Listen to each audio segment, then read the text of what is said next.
Sejam bem-vindos a mais um vídeo. Meu nome é Pedro Rodrigues Ribeiro, sou psicólogo, sou formador na área de hipnose clínica. Eu, este fim de semana, estava a pensar só fazer um vídeo e só publicar um vídeo, mas começaram-me a surgir algumas ideias pela cabeça de algo que eu considero que seja importante referir naquilo que diz respeito à hipnose no geral, mas também, se vocês quiserem transpor estes assuntos para outras áreas, também o poderão fazer, porque é uma questão transversal. E tem a ver com 3 pontos: a ética, deontologia e a publicação de vídeos demonstrativos. E porquê é que eu falo sobre estes assuntos? Bom, porque, ao contrário de outras profissões que estão devidamente regulamentadas pela lei, hipnose, não sendo uma profissão, é uma técnica, não tem um código deontológico específico. Para já, o que é deontologia? Bom, deontologia tem a ver diretamente com ética. A ética é um conjunto de princípios gerais que dizem respeito ao ser humano, à sua autonomia, ao seu respeito, à sua consideração, aos valores, à moral, às crenças.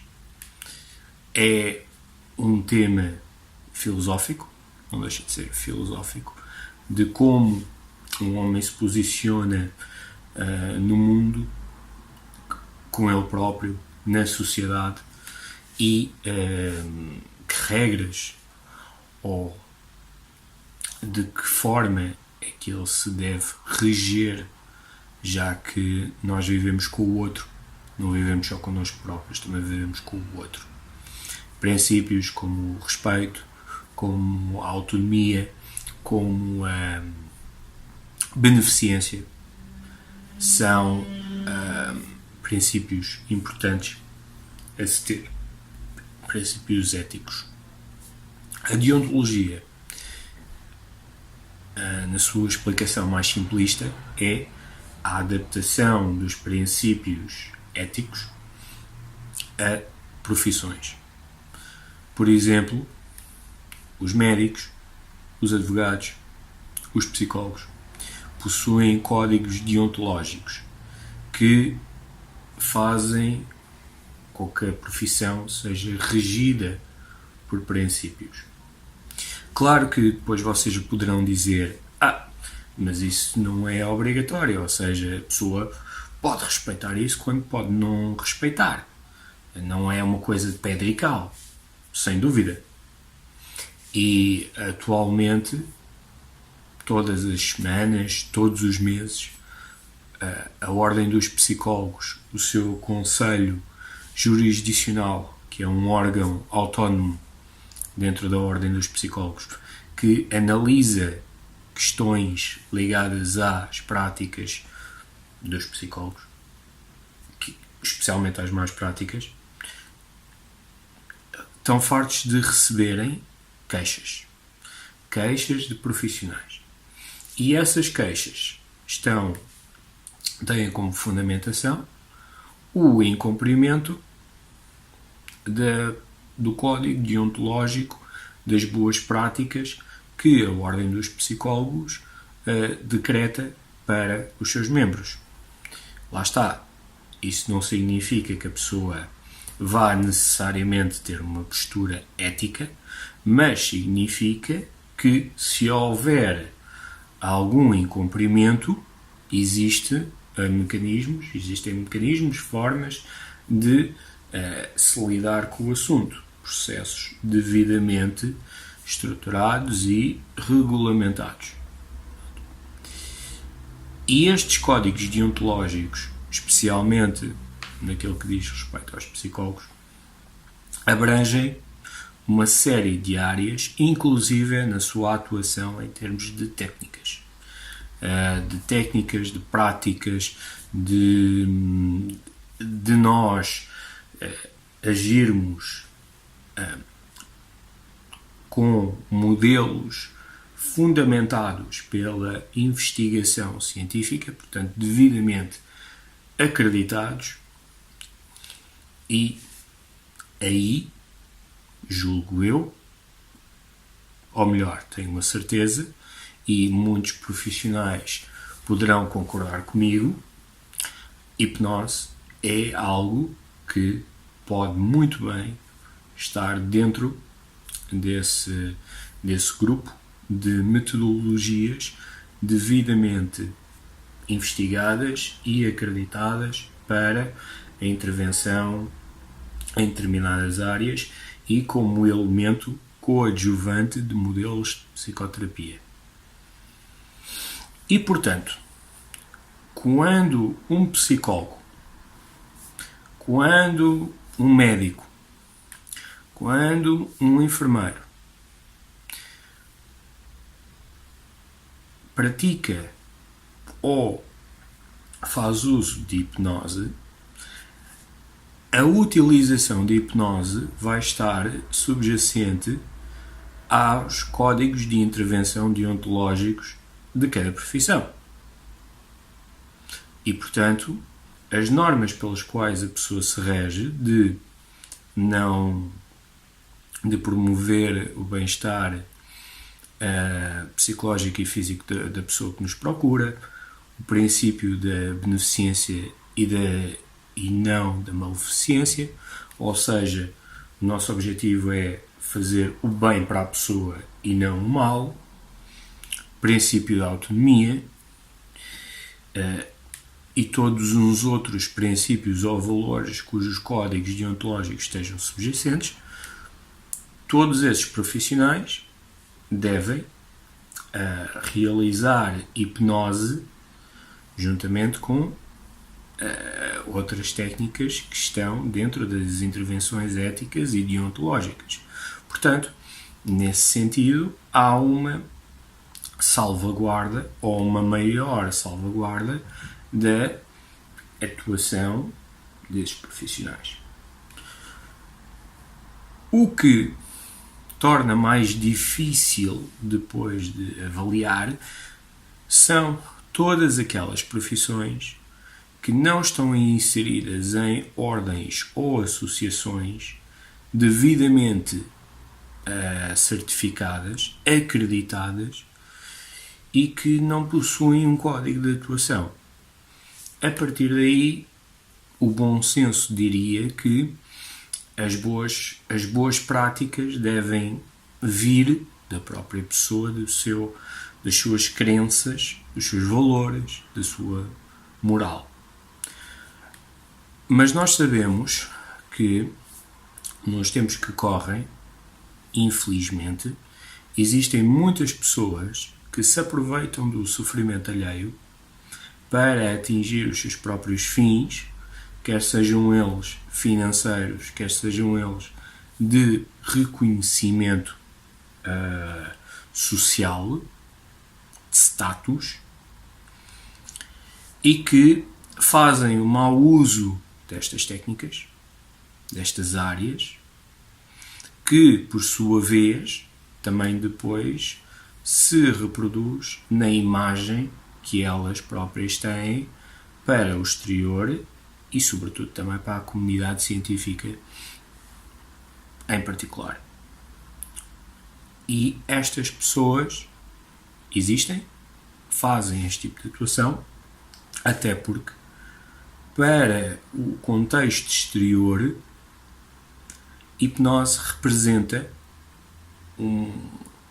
algo de aliciante, algo de sensação de poder. Porque se nós virmos como alguém atua, se nós olharmos apenas para uma cena isolada, dá-nos a sensação de que a pessoa que está dentro do processo de hipnose seja o paciente, seja a pessoa que vai receber ou que está predisposta a aceder ao Estado e seguir as sugestões, de um ponto de vista externo, parece que ela própria está submissa ou dependente de uma autoridade superior, que é uma autoridade mais poderosa, mais autoritária, que chega ali e retira todos os males, que promove a cura, e que, portanto, tudo aquilo que se está a passar naquele processo é provocado pelo hipnotista. Isso é uma sensação de poder. E muitas pessoas agarram-se a essa sensação, porque lá está, dá um ar de status, dá um ar de eu sinto-me poderoso, eu sinto que consigo mexer na mente das pessoas. E isso também acaba às vezes por ser um bocado viciante, não é? A procura desse próprio estímulo, dessa própria adrenalina. Quando nada pode ser mais longe da verdade. Mas que existem pessoas que se comportam e que se colocam nessa posição, isso existem. O que me leva para um terceiro ponto, e é o último ponto deste vídeo, que tem a ver com os vídeos demonstrativos. A esta altura do campeonato, muitos de vós já se podem estar a perguntar porque é que os meus vídeos são todos neste formato, num formato mais informativo, mais educativo, mais explicativo, se quiserem, e não como se vê em imensos vídeos e imensas considerações no YouTube sobre alguém, neste caso eu, com outra pessoa a fazer um ato demonstrativo de hipnose. Bom, porquê é que isso não acontece? Ou porquê é que a esta altura ainda não publiquei? Por variedíssimas razões. Bom, em primeiro lugar, como hoje em dia já deve ser do vosso conhecimento, qualquer que seja a publicação de imagem, especialmente a imagem de outros, tem que ser devidamente consentida, autorizada, de acordo com o novo Regulamento Geral de Proteção de Dados. E a pessoa tem que consentir para todos os fins. Ou seja, não é só para o fim de gravar um vídeo e de demonstrar ou de participar num elemento demonstrativo ou num elemento terapêutico, mas também a pessoa tem que consentir a publicação do vídeo e aonde é que o vídeo é publicado. E eu consigo compreender que nem todas as pessoas queiram ser submetidas às redes sociais como Instagram, Facebook, YouTube ou até mesmo LinkedIn. Porquê? Porque não só isso promove uma grande exposição da imagem da pessoa, mas também ela própria está-se a colocar numa posição em que facilmente pode ser alvo de muitas observações que, na maior parte das vezes, não são muito simpáticas. Porque nós, por mais que às vezes queiramos controlar os conteúdos, existe sempre a possibilidade das pessoas fazerem comentários que não são muito apropriados. E no caso da hipnose, ou no caso de vídeos da hipnose, esses conteúdos podem muito bem surgir e de uma maneira muito fácil. Porquê? Porque imaginemos que eu agora demonstrava uma indução de choque. Eu pedia a uma pessoa que estivesse aqui sentada, colocasse a mão em cima da minha mão, que fizesse força, eu largava a mão e dizia: relaxe, vá ao seu estado de hipnose, seja qual fosse a sugestão. e o corpo da pessoa relaxava ou ficava muito mais confortável numa questão de segundos, a cabeça poderia tombar, assim como o corpo, e as pessoas olhavam para aquilo e acontecia um de três cenários. Primeiro, ou a pessoa se assustava, se visse que o comportamento era muito drástico e muito inesperado, ou a pessoa ficava extraordinariamente entusiasmada e, na melhor das hipóteses, ia querer formação, na pior das hipóteses, iria imitar ou reproduzir aquilo que estava no vídeo, ou o terceiro cenário era: isto está tudo combinado, a pessoa está aqui, estão combinados, isto é um esquema, isto não funciona assim, isto é treta, vamos aqui dar forte e feio em termos de comentários neste vídeo. E estes são os cenários possíveis. Porque aquilo que as pessoas veem no YouTube é o resultado direto de um trabalho e de uma constituição de princípios que as pessoas não sabem. Porque não aprenderam. Mas esses vídeos também não ensinam. Esses vídeos, a maior parte deles, explica: ok, ponha aqui a mão, diga isto acontece. Não explicam muito a mecânica, não explicam muito os princípios por trás. Claro que eles remetem-se a isso para conteúdos pagos. Nada contra. Eu acho que esses vídeos demonstrativos, educativos, institucionais a existirem, devem ser pagos. Até porque vamos ao último ponto que eu quero referir acerca destes vídeos demonstrativos no YouTube. É que toda a gente tem acesso a eles. Acesso de uma forma não regulada. Isso faz com que muitas pessoas vejam os vídeos e decidam ir para a rua, ou agarrarem conhecidos, ou agarrarem amigos e agarrarem familiares e tentarem imitar e reproduzir aquilo que viram no vídeo. Eu não estou a dizer que muitas das vezes não consigam. Muito pelo contrário. Até podem conseguir. Até podem ser muito bem sucedido. Porque hipnotizar alguém não é assim tão difícil como as pessoas possam pensar. Gerir o processo já é outra história. Porque nem todas as pessoas respondem a induções, a sugestões, a processos hipnóticos da mesma forma. E se a pessoa não tiver uma formação adequada, se não tiver alguém com quem possa trocar as ideias e que possa e que instrua, eduque, partilhe a sua experiência com outros, facilmente a pessoa que olha para os vídeos e tenta reproduzir pode estar a fazer pior do que melhor. Pode estar a piorar alguma coisa da outra pessoa.